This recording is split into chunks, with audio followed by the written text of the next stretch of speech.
One thing about Mexico is that they like pageants and they like reenactments of things, and one of the best is the reenactment of the Passion of Christ, the sentencing to the crucifixion and the crucifixion that followed. Is done in several parks. This is in the main plaza in San Miguel, and you can see the people are stacked pretty deep. It was hard to get close to see what's going on, but here are some of the Roman centurions coming up, and Christ is there in costume. They're all in costume. It was a pretty hot day too, so the costumes look pretty heavy. And there's a narrator who, in fact, narrates the entire thing, and the crowd watches. It's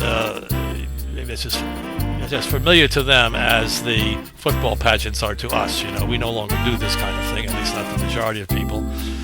And there are lots of actors partake in it, and so I filmed a part of it. I didn't capture a lot of the soundtrack, except for a single part, which I'll let you hear, the narrator, so you see what he's up to.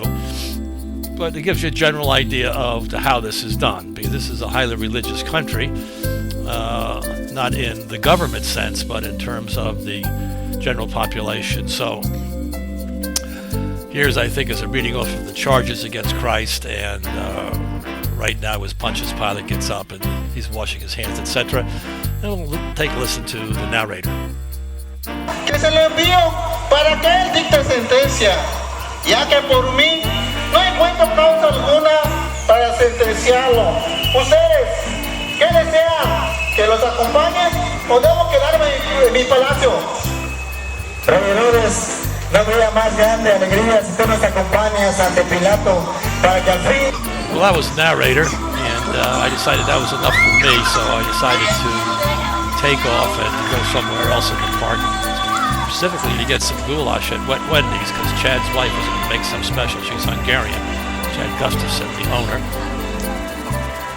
Anyway, on my way to Wendy's, I happened to spot some very attractive kids and a young couple with their kids on the side where Jesus was trying to walk by, and they got panicked when I pointed the camera towards the kids, as though the pictures I was taking would somehow be traced back to where they and the children lived, and God knows where USA. I mean, they're from the USA, you can tell. There's a kind of hysteria has set in amongst parents that is so crazy, it makes me sad that you can't talk to children, take pictures of them, celebrate them. The children themselves must be terrified.